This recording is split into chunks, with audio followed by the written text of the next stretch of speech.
it stays on their sofa or it stays in their head.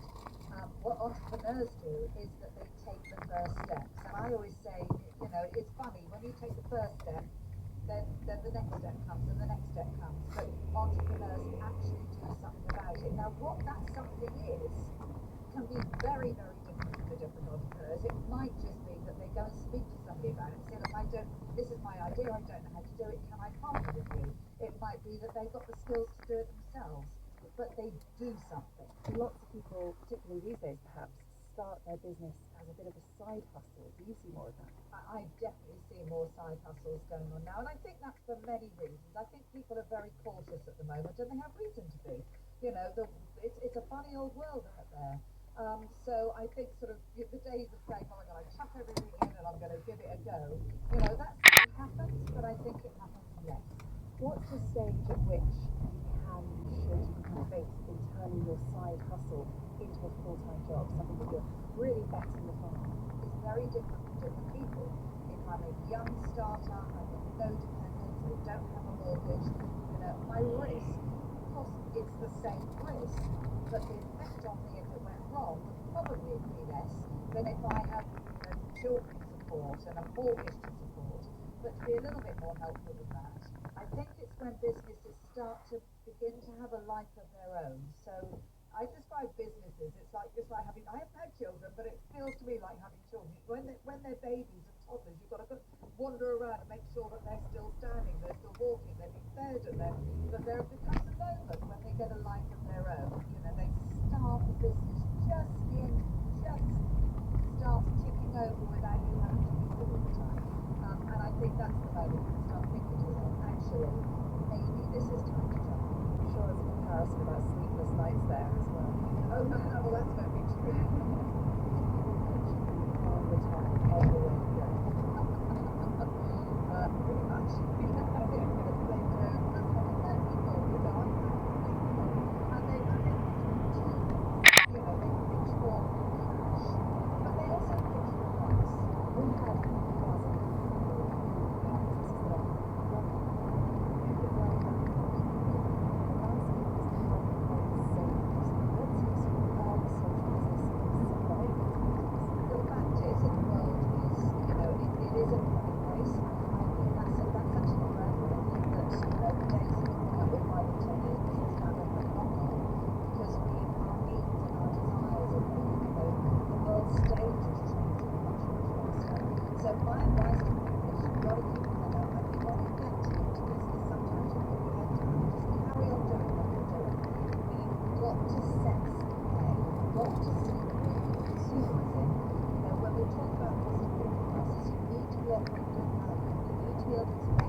feel a bit more confident working in the sector?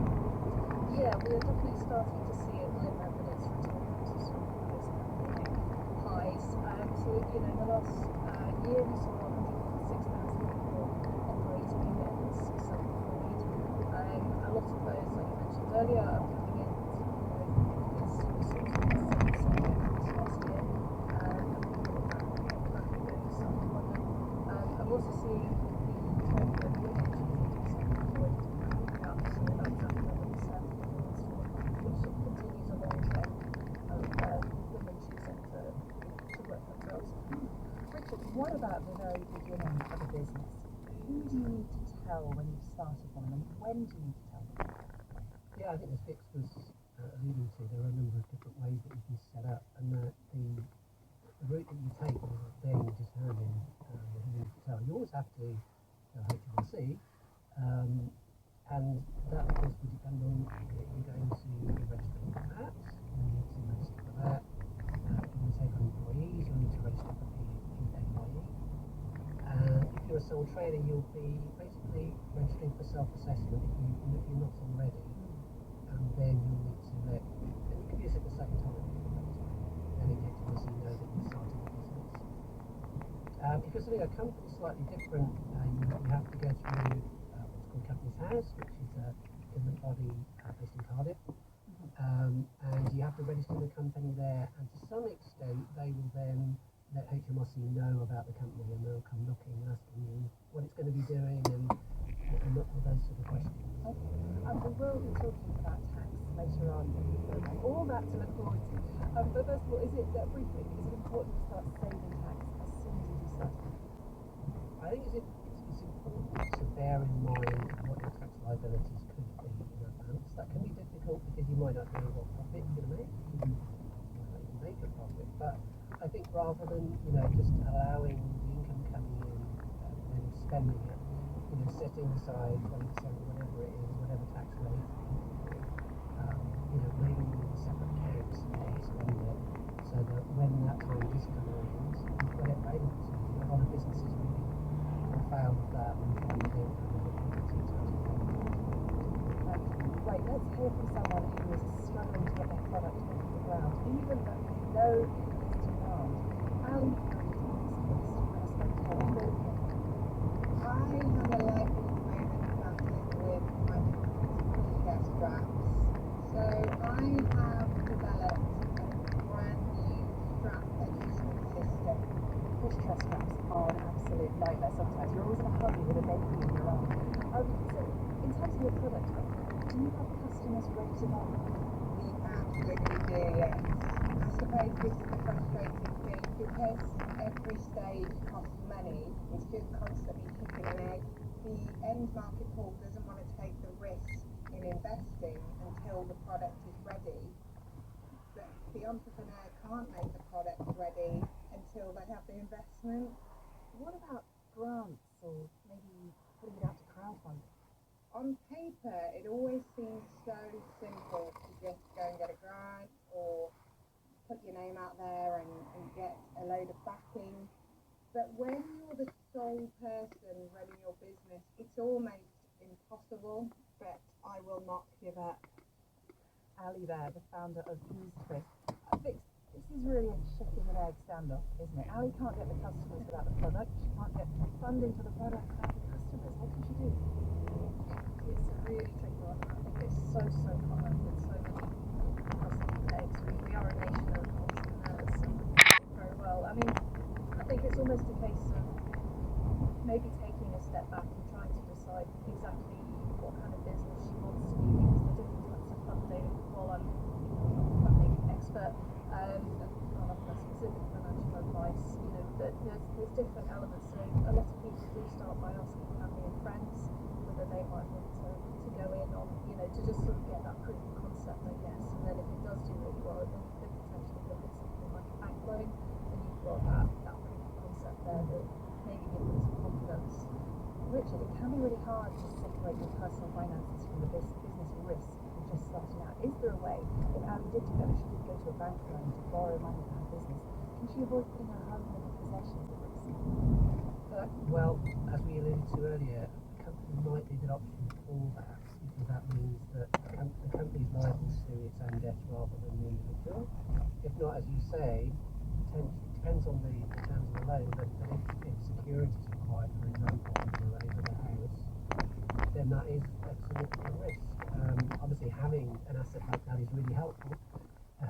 Not all of us have that, but So thanks a lot for sending us that. This is a really important point, isn't it? There are no guarantees of success. No, and I'm sorry that she's had that experience. But yeah, unfortunately, it is one of those career choices that come with as many sort of positives as negatives. And as we saw with the pandemic, a lot of people who worked in self-employment, their careers dried up overnight, and some of them managed to pivot their business and sort of scrape by an income, and it's never quite recovered. Others actually, succeeded off the back of it. But it is one of those careers where I think you almost need to be looking 2 steps ahead. So if you've got a business that's currently working for you might want to test other sort of streams or verticals in your spare time as well. So if you do see that one element is starting to dry up, you might perhaps be able to sort of look at a new opportunity or change your direction completely. Richard, briefly, how easy is it to 嗰 acquire 細 this 別都可能 business 瞓着咗啊！陣間 yourself? 靜 if 啲 you're a 啊！ sole trader, it's relatively straightforward. One thing I would question is actually, do you need to close it down? Could you sell it? Is there a value within that business that isn't related to you that you could actually put out to market? Maybe if you've got employees, maybe they would take it over. But if you do want to just close down and you're a sole trader, essentially all you really have to do is tell the people that you do business with, your suppliers, your customers, close down your website, let HMRC know and pay any final liabilities. As a company, it's more difficult, and that's perhaps one of the 有 late reasons 咩？ why 哥哥 other smaller businesses might not incorporate, because they can see the hassle that might be involved in winding up. Okay, Richard, thank you. And we've also had a message. Hello, I'm Francis. I'm interested to know whether there is any assistance available to sole traders, either with their rent or with loss of income due to them having to have medical treatment for possibly convalescence thereafter. Thank you. Vix, this is the other side to take risk, isn't it? Is there one?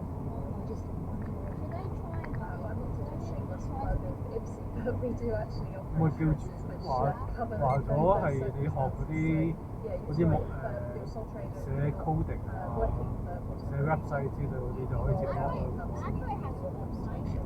Really? But, 咁你唔整嘅喎，你唔學 some money will come in as 咁你唔學？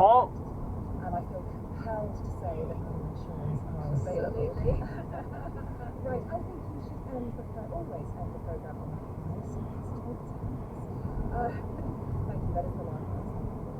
Today is the final day to get your self-assessment tax return done, and we know that millions of people leave it right to the last minute. Not me, I am much more responsible than that. I think I'm on Monday. But if you still have to finish your return, don't panic. We are going to answer some of the key questions right now. Or I say we, I mean Richard, you are about to answer some of the key questions right now in a sort of quick fire round. Absolutely. What is the tax return question you get asked the most? I think probably it's around, am I trading? So, the people that start things with a hobby and then it turns into something a bit more than that. There's quite a lot there around, what's the point of this? Actually, that becomes a taxable liability. We've had an email from Sarah who says, I just realised I should submit a self-assessment for the first time. I don't have all the details that I need to submit in time. How can I let HMRC know about the case and realise now what I'm doing? Yeah, there is a self-assessment online. If you have the patience to wait, Probably quite busy today. yes, it could be. I think it's a good thing as the policy might like just to let people know that you're on the case. It is a case that if she's filing late, then she'll get £100 penalty. But the more you can let HMRC know that people are going to be doing things, you're going to be paying, the more that they make a note of that. I think that's just generally good advice. And she can pay her tax now, even without, if she knows how much she has to pay, she can pay it without liability. She registered for self-assessment, so Oh, she does.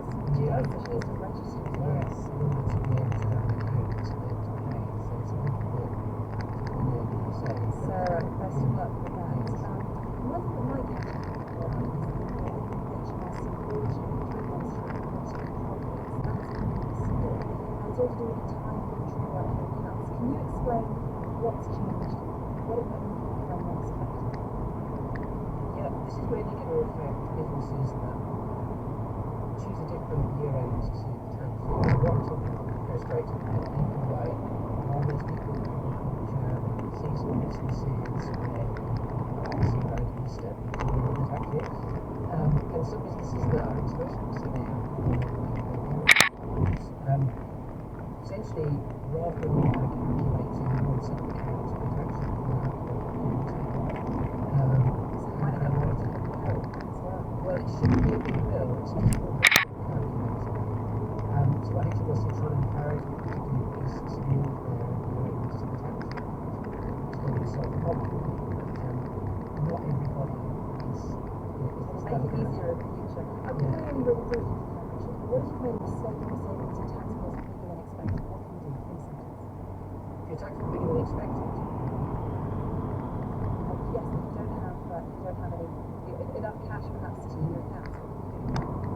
Phone HMRC are trying to get a time to pay. That's the best option.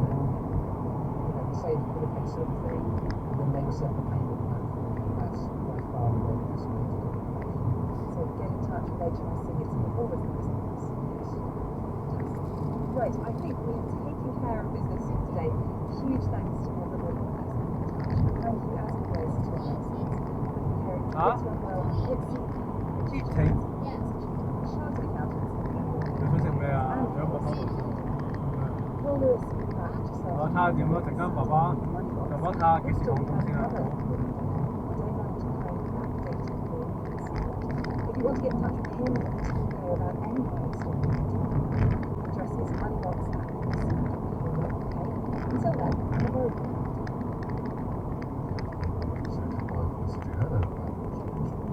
Inside Health explores how to prepare for perimenopause. That's in your bags. I'm Malcolm Malwell, host of Revisionist History, a podcast where we dig into the overlooked and the misunderstood. And they let judgment calls spectacularly wrong. Every episode, 要睇電話，跟住就係咁睇電話唔停，跟住就。 an event, a person, an idea, even a song, and asks whether they got it right the first time. I found myself having to clarify some of the basic details, misassertions that were made about what had actually happened. Revisionist History. Listen on BBC Sound. Now, BBC Radio 4, time for Inside Health, where Laura Foster is looking at puberty in reverse. When you're at school, your teachers speak to you about sex and a few different part of sex ed classes. And when you're having a baby, there are parenting classes where you can learn about pregnancy and giving birth. But when it comes to being ready for perimenopause, who is there to tell you what is hurtling towards you and people you care about? Right now, around 13 million people in the UK are either perimenopausal or menopausal. That's a third of the female population. And it's not just a personal health issue, but an economic one too. There are more women over the age of 50 in work than there has been for generations, yet many of them feel they've got no choice but to leave or take time off work because of their symptoms. So, isn't it time we knew a little bit more about how to handle perimenopause? Crucially, why it's not all doom and gloom. Well, experts at University College London have come up with an idea of a menopause school. So today on Inside Health, we're going to give you a little taster of some of the menopausabilities. We're going to arm you with what you need to know and answer your questions. I'm Laura Foster, a health reporter for the BBC, and with me in the studio today is Professor of Reproductive Science at UCL, Joyce Harper. Joining us from Salford is Professor Anis Mukherjee, one of the UK's most respected medical experts on hormones and menopause.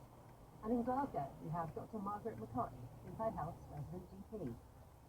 Joyce, I'll start with you. First of all, what is the perimenopause? Yes, it's one of those things that is often used slightly incorrectly. So I'll actually start with the definition of menopause. So menopause officially means you've been for 1 year without having a period. So it's a retrospective event. You sort of sit there and think, oh, when was my last period? A year ago. Oh, I've been through the menopause. And then officially you're post-menopause. So what's the perimenopause? Well, the perimenopause is the time before that. So it's the time when your periods will start to be changing, your hormones are starting to change. So basically the time before a woman's periods stop, and she would normally get some sort of changes, especially around her periods, but maybe some symptoms as well.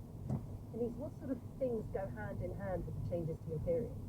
We have to be aware that for most women, the symptoms that are tightly linked with menopause are the vasomotor symptoms, which is the hot sweats, flushes, night sweats, which actually can have a knock-on effect on sleep, mood, make you irritable if you're not sleeping, cause fatigue. So the vasomotor symptoms, the hot sweats and flushes, are very tightly linked with menopause hormone changes. And because perimenopause is a hormone roller coaster, periods can become more frequent or less frequent or heavier or lighter. And if a woman's not tracking her periods, she might not be aware that those reflect that her hormones are changing. Margaret, it sounds like it's very difficult to know if you're actually in the perimenopause. 그걸 왜 What 필요해? sort of things do you see people coming to you 지금 with? 지 pregnancy 아니면 This is one of Huh? my problems. pregnancy 돼 요즘에. There is huge interest, I think, online, and you will get lists of symptoms that people are attributing to perimenopause. And they basically cover just about everything. But more concerning to me is that they often say things 5 of the top 10 best-selling cookbooks in the UK were air fried cookbooks, and 4 of those led by Hayley Dean, How to Make Anything in an Air Fryer, that sold more than 4,000 copies. In total, around 25p in every pound spent on a cookbook in the UK last year spent on an air fried cookbook, while last year overall air fried cooking sales in the UK totaled £11.5 million, which is up £10 million on 2022. So that's the kind of level we're looking at. And just to put that in context, would those figures be reasonably unusual for books on one particular subject? Yeah, absolutely. I think from my memory, the last time we saw a trend quite as big as this in cookbook, probably back in 2011 and the height of the Great British Bake Off inspired baking book boom. Yeah, I don't think anything has been as big as air fryers over the past 12 months. So if Bake Off was behind that boom, what's behind this one? Well, one of the biggest sellers last year, actually the best-selling cookbook overall in the UK was Nathan Anthony's Board of Lunch. Board of Lunch Healthy Air Fryer. That's on 450,000 copies. So it's been new cookbooks by the likes of your traditional chef like Jamie Oliver and Mary. Now, I didn't ask you to tee up our next guest, but you've done it absolutely perfectly because Celia Palazzo is with us. She's commissioning editor at eBreed Press, which commissioned Nathan Anthony's Board of Lunch, the Healthy Air Fryer book. Hi, Celia. First of all, congratulations on the book's success. And before we talk about it, let's hear a little bit of Nathan Anthony at work. This is one of his TikToks, which has been watched an awful lot of times. One thing I'll never get bored of is finding random ingredients to shove inside a chicken breast and cook in the air fryer for 17 minutes. These are filled with mozzarella, pesto and pepperoni, then sprinkled with Cajun seasoning. There you go, that's a little bit of it. You can find the whole video on TikTok and elsewhere too. Celia, when did you realise something was going on with air fryers and you needed to commission a book or two about them? It was early on last year, and I saw there was a rise of sort of self-published, not photographed air fried cookbooks in the Amazon chart, and we kind of, I think, publishing collectively realised we need to be in on this, and luckily we actually already commissioned an air fried book from Amazon. It required that he did achieve a deal with him once he floated the book for an air fried book. 야, 다시 그 사이에 비해볼까? 그러면 나도 want to be I'm interested, do you and your colleagues actively monitor consumer habits to spot trends, not just arriving in Northern Ireland from Great Britain?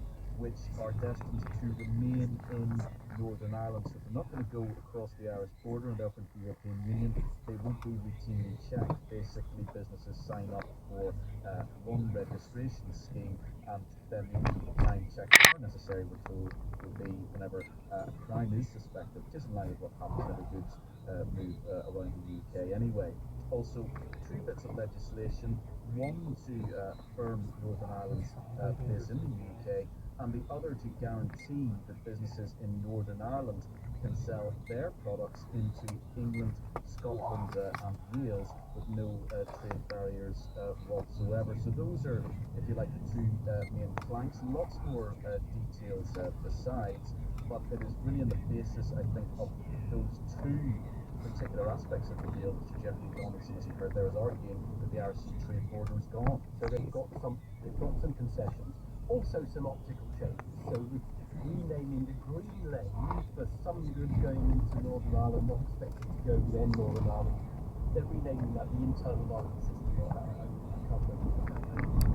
Yeah, the UK internal market system, that's right. I suppose that's where some critics of the deal, particularly within unionism, have picked up their ears. They've said, look, this is a sign that this deal is cosmetic, it doesn't really mean very much in practice. And so Jeffrey Donaldson's really been in selling today. He is aware that there are people within his own party who have reservations about him taking the DUP back into power sharing and Stormont. Also, there is more local opposition being expressed by more hardline unionist groups. So, as far as Jeffrey Donaldson is concerned, he's been saying this is the best deal that could be hoped for. Others are disputing that, but amidst all that political debate that is going on today and will continue for a few days, there's no sign, certainly, of the DUP leadership changing direction here. Things still on track for a recall before the Assembly will ever believe in Saturday. That was the crucial question. Nothing.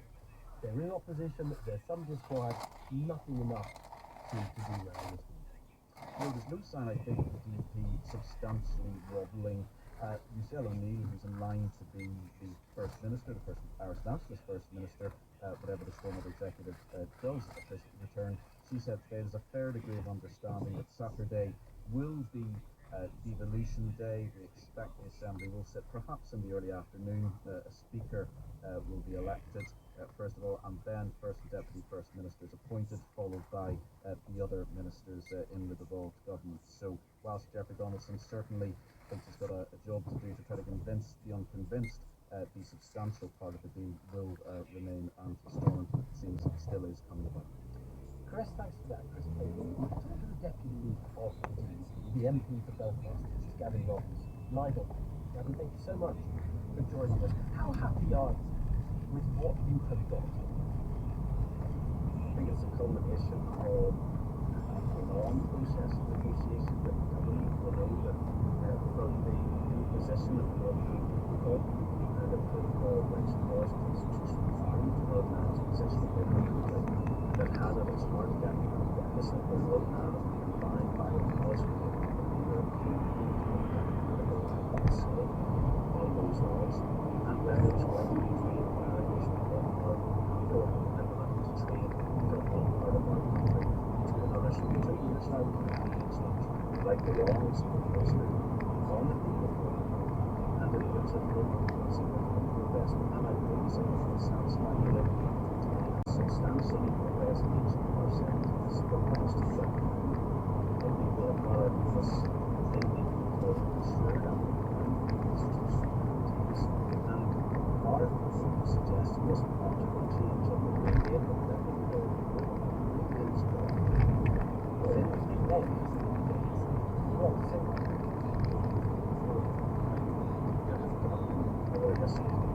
so but the green lane is gone. Green lane has contained the government checks, barriers to trade, GDP, and Northern Ireland. And those partnerships are and those contentious handfuls of government companies. And it's just there will be checks upon any suggestion of criminality or smuggling. Now that I think it's just related to the smuggling. That's now for your listeners there. want to answer the question to you. Mainly in the base of what you had was 100% of the stock management. 30% of these 50% of their all of that is both in the Winston framework we have an overarching total tapering down to 5%, but still principal checks within the another 5% is gone as well. But there's no picture in the UK market system.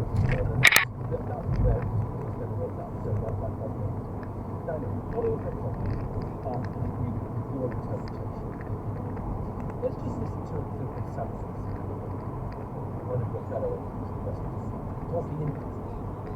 The fact remains that in Northern Ireland there are still EU border issues to be built, which will make a border in our own country. When the Northern Ireland Assembly sits, ministers and assembly members will be expected by law to adhere to and implement laws which are made in Brussels, which they will safeguard and will bring an end and will bring a stop.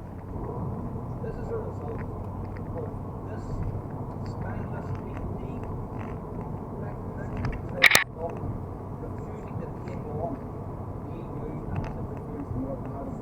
So that's Simon Wilson's account of what he left with. Gavin Robinson, he seemed right when he said that he therefore approached and that Northern Ireland was going to adhere to EU law.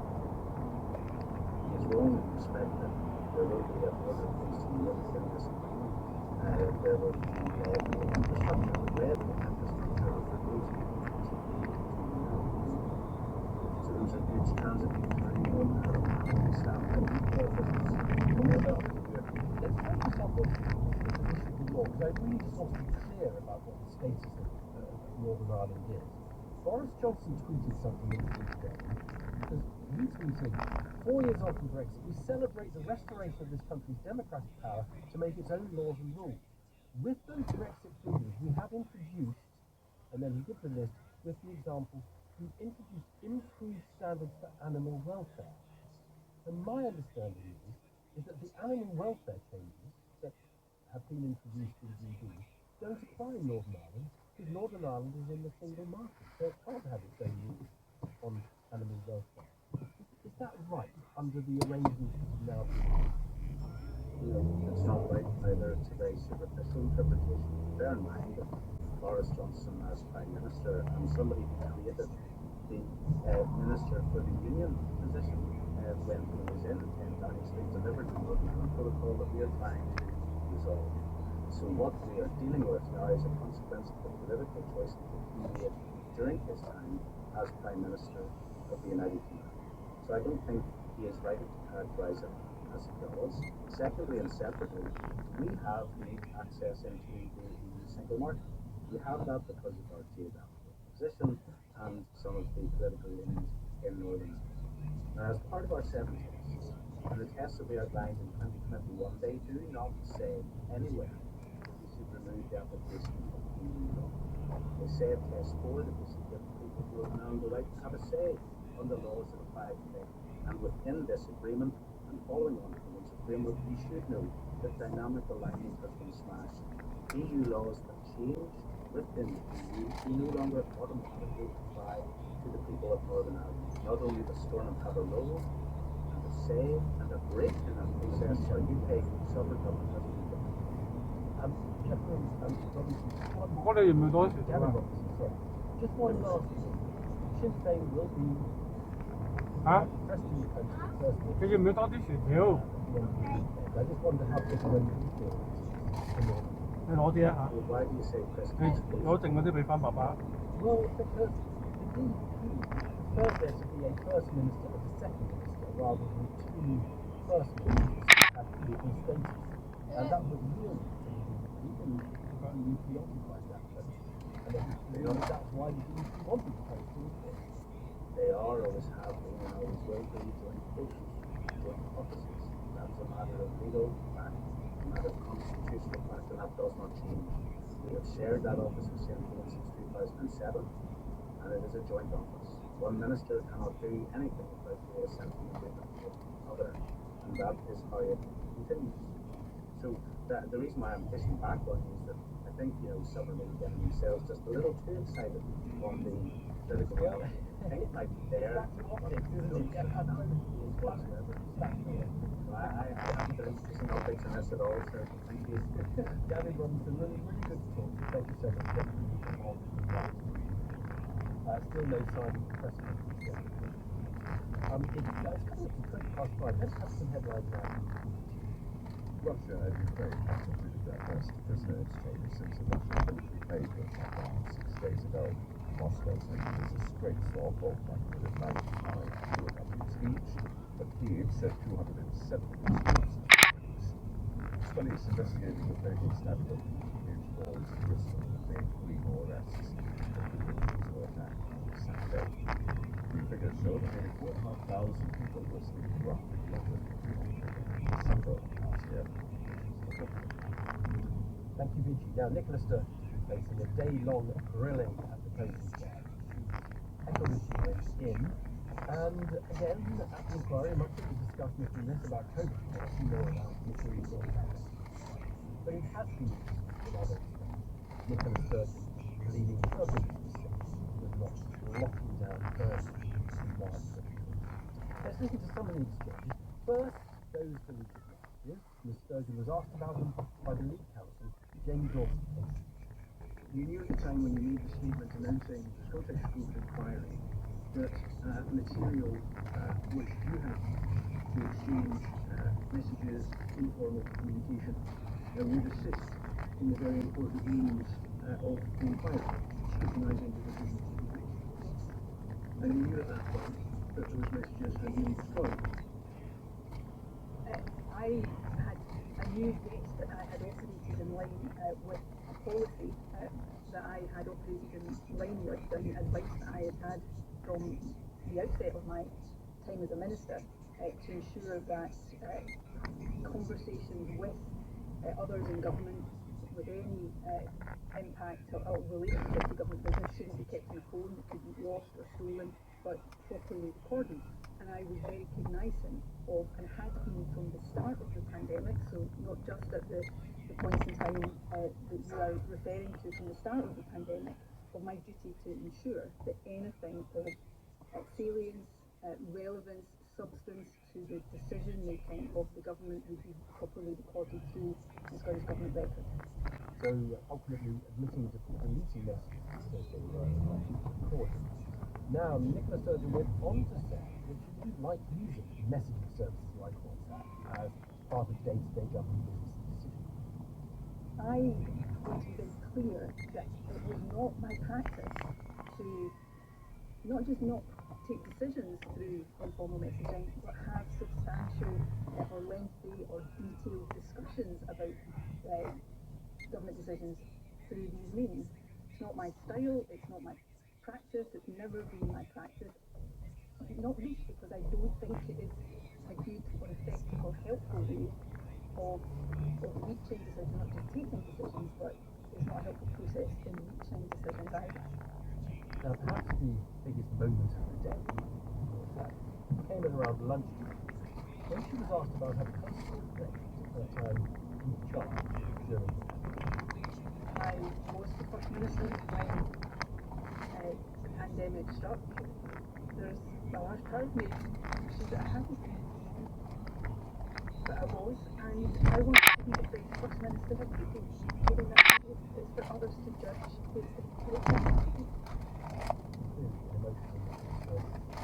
Now, she also asked herself about the regret part of the pandemic.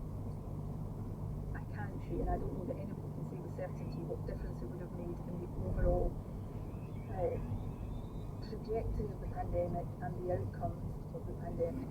But of the many regrets I have, probably chief of those is that we didn't lock down a week, 2 weeks earlier than we did. That is a regret that you can express about the response elsewhere in the UK. Well, just in the last hour, final the story of COVID in Scotland is the story of the hubris of Nicola Sturgeon, is it not? I do not believe that to be the case. I am in the fortunate position of not having personally lived anyone to COVID. I wish with every fibre of my being that the decisions my government had been able to take could have reduced the number of people in Scotland who did lose someone to COVID. And I am deeply sorry to each and every bereaved person and each and every person who suffered in other ways. 哥哥細 B B 有冇瞓到啊？ My government did our best and we did 瞓咗啊？ but I know that every day I tried my best and those working with me tried our best to steer this country through the COVID pandemic in the best way we could. Nicola Sturgeon, Mayor of inquiry. 25 past 5. You will get the odd bill shock from time to time, a monthly mobile phone charge that comes in much higher than we realise, maybe after going on holiday overseas. Then there are those bill shocks that are caused by runaway inflation, making things so much more expensive than they used to be. But spare a thought for those who get a shock from the mistaken bill that is just out by several zeros. In December, for example, the Turner Prize-winning artist, Sir Grayson Perry, described the whole saga over his £39,000 bill as an interesting favour that he was technological aid. He wasn't alone in being the victim of such an error. The energy regulatory officer said suppliers must act promptly to correct such errors on bills or face punishment. Customers shouldn't be spending hours of their lives dealing with mistakes. Well, our cost of living correspondent, Kevin Peachey, has spoken to other people whose cases of inflated mistaken bills have emerged since. They include a businessman whose energy invoice was 100 times higher than normal, but was still automatically paid by direct debit. I'm on the beautiful, rather windy Cornish coast. I've come to meet Patrick, who owns a set of holiday cottages here. On a place you'd come to relax, but one of them produced an energy bill that left him far from laid back. Patrick. Hello, welcome. Thank you. Our normal bill is around £2,500. On this occasion, we were charged £244,000 for a month. So nearly £250,000. There was pandemonium in the office when we realised that £250,000 had been taken from our accounts unexpectedly and wrongly. So it wasn't that you just saw the bill, it actually came out of your account. And that is the frightening thing. We had money in the account to pay for caravans and other suppliers, and the direct debit for £250,000 was paid by our bank because the funds were there. So Patrick, we're outside, around the side of the house. This is the offending meter, if you like. Looks like a smart meter to me. It is a smart meter, but it's not very smart. So what do you think happened? I think the meter dropped. It went around from 900 and something thousand to 1,000, and instead of invoicing my company for the 1,000 and something units we did actually use, we were invoiced for 900 and something thousand that they claimed. It's not beyond the wit of man to write an algorithm that would stop invoices being generated where they were so outside the norms of previous invoices. 你睇下你喺邊度上堂先啊，哥哥？攞水樽啊！水樽喺呢度衰。對唔住，哥哥。 is from UK Finance that represents the banking sector. Okay, bye-bye. Banks won't necessarily flag this, so they won't stop the transaction, and we'll honour that to make sure that your service is paid for in time. But if you do have a concern with the amount of money or the date on which the payment will be made, do contact the energy company and ask them to change that, or contact the bank and ask them to cancel the direct debit. But not everyone will spot a wildly incorrect bill before the money goes out. One church in South Wales expecting to pay an energy bill of just a few £100, £40,000 taken, money that was only in its bank account because it had been left in someone's will. Such cases pose more questions as to why such unfathomable bills are sent out in the first place. It can happen for any number of reasons. RRBS is from the Energy Suppliers Trade Body, Energy UK. Where things go wrong, it's really important to highlight quickly, get it right, and engages with the customer to communicate well, make sure they tell the customer what they're doing, and also offers compensation where it's appropriate. That is something, at least, that happened in Patrick Langmay's case here in Cornwall. Kevin Beattie reporting. Now, the search is still on for the monkey that escaped from a wildlife park in the Highlands, a Japanese macaque. It's been seen a couple of times. Yesterday it was only 300 metres from the park, so there's a hope he's finding his way back to his friends and maybe getting hungry for food. The couple who spotted the monkey on Sunday in their garden told the World at One today about it this afternoon. I was awoken by a call from my daughter saying there's a monkey on your street, Dad, because it had been seen on a local Facebook group post in the garden across the street. And I was like, what are the chances? Came to my patio window in the shop to see a monkey go for my nuts. And he was there, feeding on bits that had fallen out, and then eventually kind of got up on the fence and started to have a real crack at one of them. Just the incongruity of seeing a Japanese snow monkey in a Scottish garden seems to have captured a few people's imaginations. Yeah, phenomena. Let's talk to Kirsty Graham, researcher at the University of London, specialised in primate behaviour. Kirsty, some of us are quite worried about this monkey, who doesn't have a name, I think, at this point. Is he likely to be okay? I think probably at this point he is likely to be okay. He's been spotted, as I said, feeding on people's bird feeders, has been quite close back to the wildlife park today. He's a Japanese snow monkey, which, as the name might suggest, means that he's very well adapted to cold temperatures. So in the wild, these monkeys will be living high in the mountains in Japan, where temperatures drop to minus 40 degrees. So temperature-wise, he should be fine, although he'll probably be getting quite hungry and lonely at the moment. Why would he have fled? Because they're very social animals, and the others are all there. What was going on? Some thought that maybe he was trying to avoid some fights going on. Yeah, I think that one of the keepers suggested that he might have been avoiding a fight. Our understanding is that it's an adolescent, like a teenage monkey who's gotten out. Now, for Japanese macaques, when the males become teenagers, they start to move to other groups and join different groups. So it might also be that he's looking for other groups of monkeys around in the Highlands and he won't be finding them. It's quite very easy to find people locally on Tinder or whatever he's doing. Is he of any danger at all? I mean, I guess not to human beings, but to pet cats.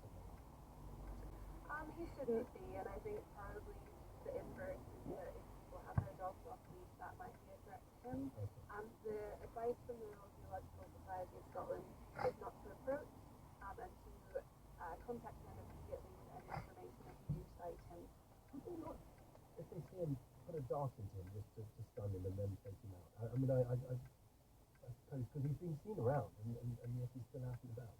Yeah, that will be the plan, and they're collaborating with the search and rescue in the Cairngorms and using this thermal imaging drone to be able to detect him, and that's actually how he was spotted earlier today.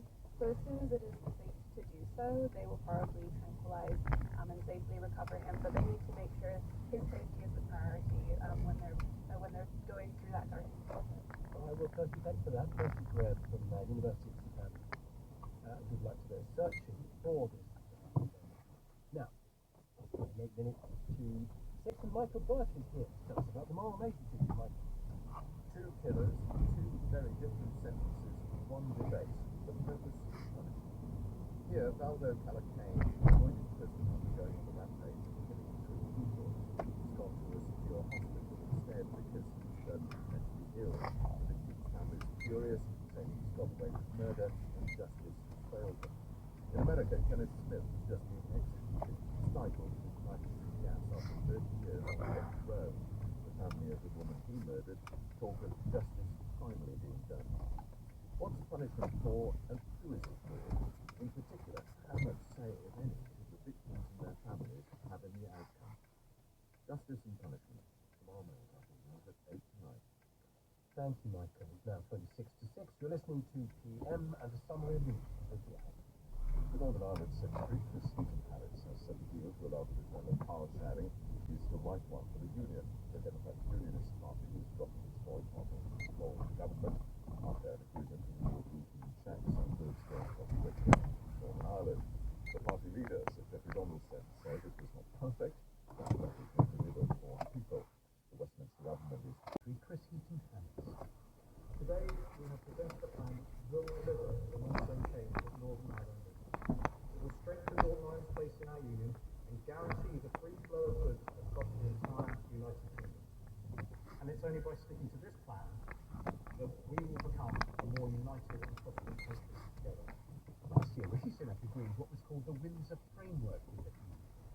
already simplified procedures for moving goods from England, Scotland, and Wales to Northern Ireland.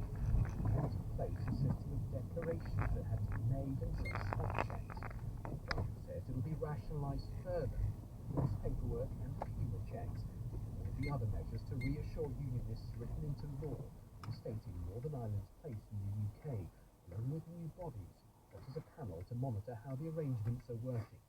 The UK leader, Sir Geoffrey Donaldson, said his requirements for restoring power sharing had been met. That's why we've secured these changes to protect our place in the United Kingdom, to get Stormont restored so that we can deliver on health and education. I'm in the business of making Northern Ireland work, and I believe this package of measures together will safeguard our place in the Union, will restore our place in the United Kingdom and its internal market, and will get Stormont working again for the people of Northern Ireland. Some in his party are critical that the overall architecture of the deals agreed with the EU after Brexit remains. Ireland has unfettered access to the EU's single market for goods, must follow its rules. Sam Wilson told the Commons he was not satisfied. Ministers and Assembly members will be expected by law to adhere to and implement laws which are made in Brussels, which they would say over and no ability to amend and no ability to stop. This is a result of this spineless, weak-kneed, Brexit-betraying government refusing to take on the EU and its interference in Northern Ireland. Some Conservatives too are concerned they feel the UK will be reluctant to diverge from EU rules too far, in case that causes new complications over the border arrangements. Commons will debate the measures tomorrow. The legislation expected to pass quickly through Parliament tomorrow, the new Northern Ireland Executive, with its first ever nationalist leader, could be in place by the weekend. Our Ireland correspondent, Chris Page, gave his reaction to the deal in Northern Ireland and looks ahead to the pressing issues the devolved government will face. For the last 2 years, Northern Ireland has in fact been run by civil servants. Because they don't have the power of elected ministers, officials haven't been able to make any major decisions. That's led to what Stormont sources have described as a slow decay in public services. The devolved government's now widely expected to be restored at a sitting of the Assembly on Saturday. Sinn Féin Vice President Michelle O'Neill is in line to be First Minister. She said the coalition will need to work quickly. We need to get down to that fact. We need to get Ellie's what you heard of Shanghai. when I first put it was on in the side and I tried don't put the ban on the dog, ban the owners. If you aren't willing to get the training for the dog, then you should have that dog. I don't emotionally hurt. It's not unfair. According to DEFRA, only 100 people have applied for compensation for putting their dog down, whereas 35,000 owners have accepted their animals. PCA estimates there could be up to 50,000 ex-dog owners in the country, suggesting many owners have yet to comply with the new rules. Similar rules have been proposed in Scotland. Shares in the electric car company Tesla have accepted after a judge in the United States cancelled a record-breaking pay deal awarded to its founder, Elon Musk. The package, worth just under $56 billion, helped make Mr. Musk the richest man in the world when it was announced in 2018. The shareholder filed the lawsuit arguing that Mr. Musk had been overpaid. He brought the legal action despite owning just 9 shares of the company himself. Here's our business editor, Simon Jack. In 2018, nearly 80% of Tesla shareholders approved the plan to award Elon Musk options on the right to buy over 500 million shares in the company at a knockdown price. Tesla profited, those likely rocketed value too, to over $55 billion. And indeed, Tesla shares rose nearly 20-fold at one point, making Elon Musk the richest person in the world. But Richard Tornetta, who owned just 9 shares, challenged the deal in the state of Delaware, where Tesla is registered by the shareholders well beyond the certified Mr. Musk and granted by directors. The Delaware judge agreed yesterday another judge. Elon Musk posted on X, or Twitter, control never did work with company in the state of Delaware. He now owns 13% of Tesla, down from 20, short 25% of life, and he controls the company. The decision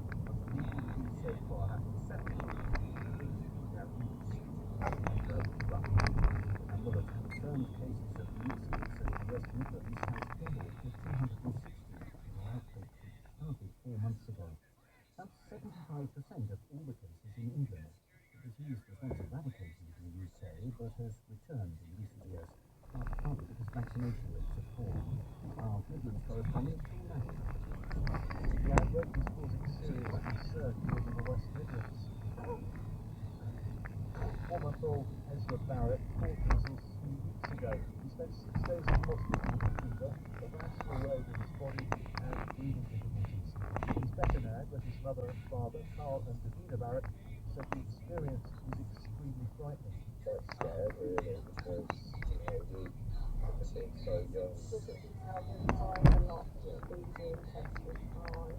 we're just worried that is he strong enough to kind of fight it off. The reason the West Midlands has experienced such a large outbreak is because vaccination rates have fallen significantly.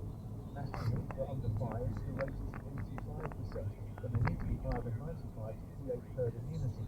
In Birmingham, where most cases have been reported, it's 75%. The virus is incredibly contagious, and although most people recover, in some there can be serious complications.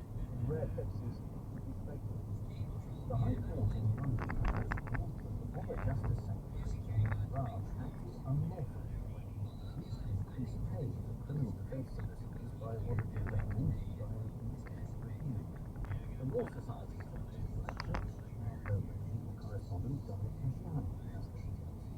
The criminal legal aid system, in which defence solicitors are paid to represent defendants in court for a lawyer, is essential to the rules of justice. Research by the profession shows that more than 1,400 solicitors have quit because non-frozen legal aid rates mean they struggle to make a living. 2 years ago, Dominic Raab ignored an independent recommendation to raise rates for solicitors by 15%. He gave them 11%, triggering a challenge that led to this present judgment. Lord Justice Singh said the court has seen substantial evidence that solicitors work 4 hours a day and night, and to the sense of goodwill and public duty. Mr. Raab acted irrationally in court, in was investigating the financial effect of the limited rise. That judgment doesn't overturn the 11% award. It puts Mr. Raab's successor, Alex Chalk, under pressure. Does this set you prepared to consider the outcome? The Law Society profession of full 50% order to society. The leaders of 5 of the world's biggest technology companies are testifying at the US Senate about how they will protect children from life-saving Also, Meta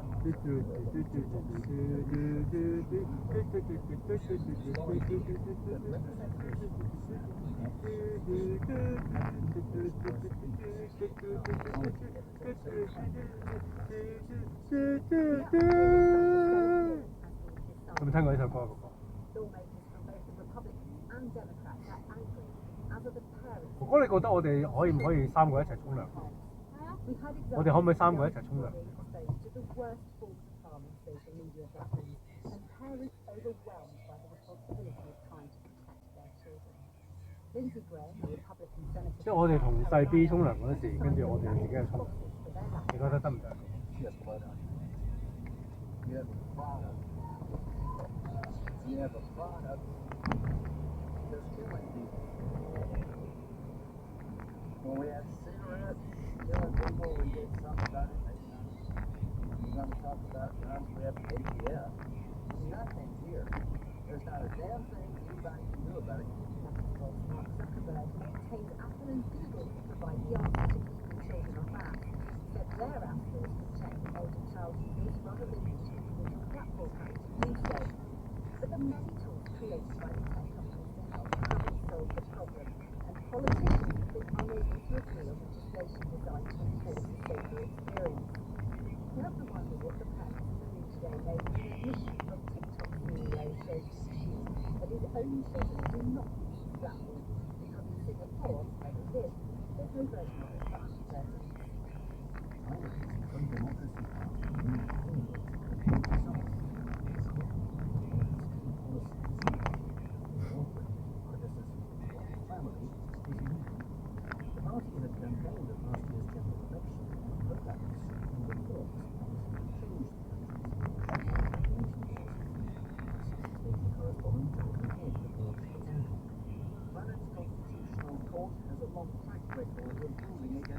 legitimate political parties, and it has done so again in a controversial verdict which appears to have呢度有間 fish and public chips discussion喎。of the notorious Les Majesty 嗰個 law.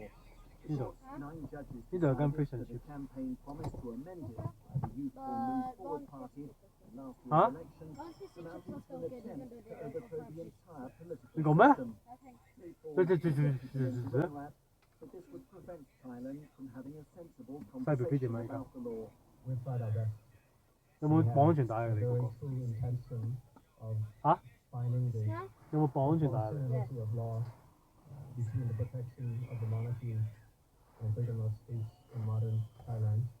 Thailand's Les Majesty law is among the harshest in the world. Around 260 people are currently being charged under it. Earlier this month, one man was sentenced to 50 years in prison for a few social media posts. Human rights groups have long called for it to be revised or abolished. The court's ruling not only makes that near impossible, but also now lays the Move Forward Party open to being dissolved and its leaders barred from politics, despite its strong election performance last year. In the city, the 100 share index ended at 36 points lower at 7,631. Wall Street is opening below the Dow Jones despite the 24 points at 38,440. On the currency markets, the pound sterling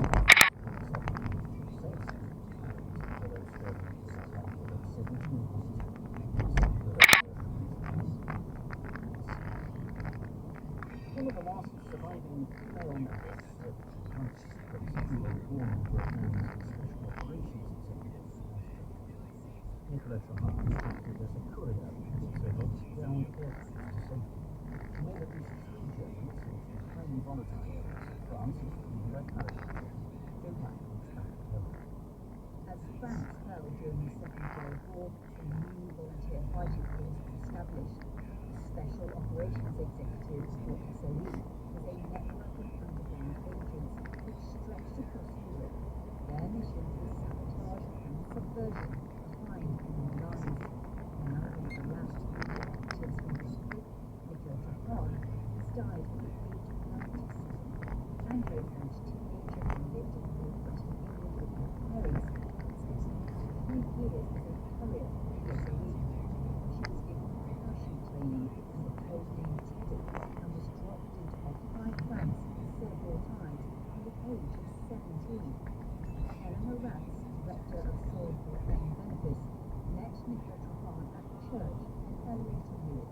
So she was given things to take, messages to take, and sometimes she could see people of what she believed was money, or work that was being undertaken by the network in France was to disrupt the German occupation forces, disrupt their advance up to the north of the country, this was in 43, 44. She also was involved in assisting Jewish people and airmen to escape and to escape.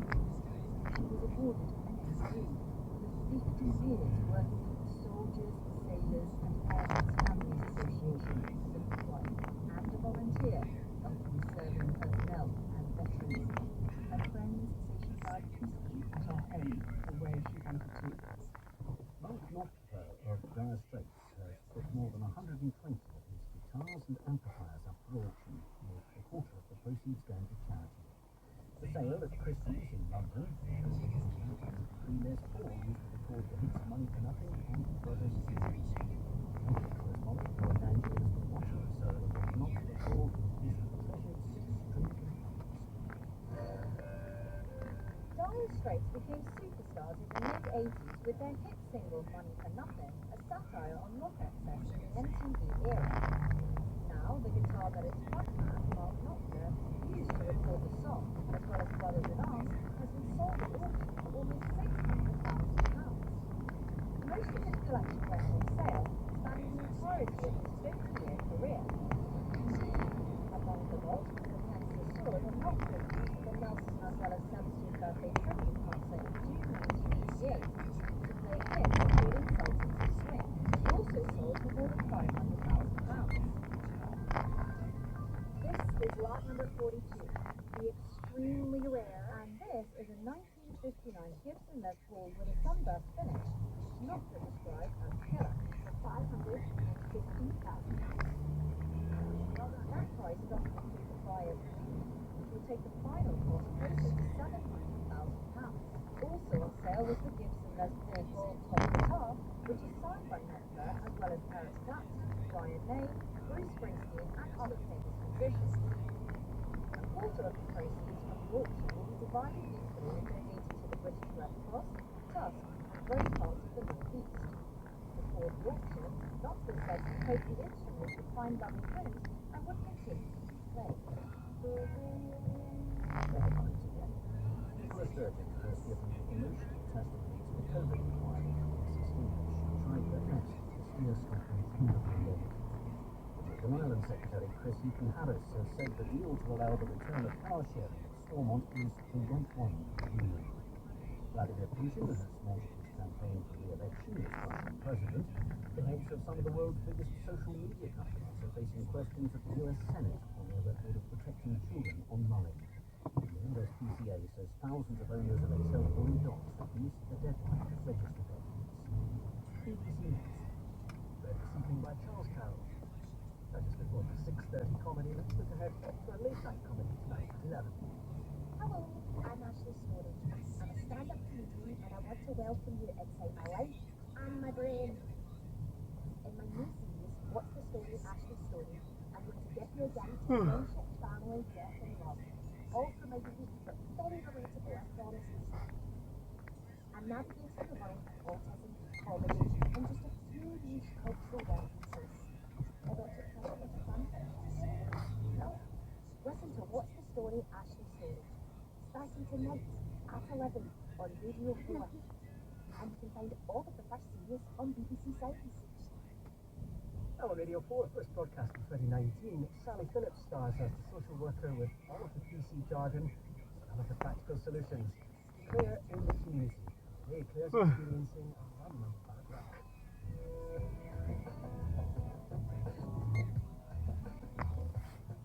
Claire in the Community by Ali Benny and David Ramsey.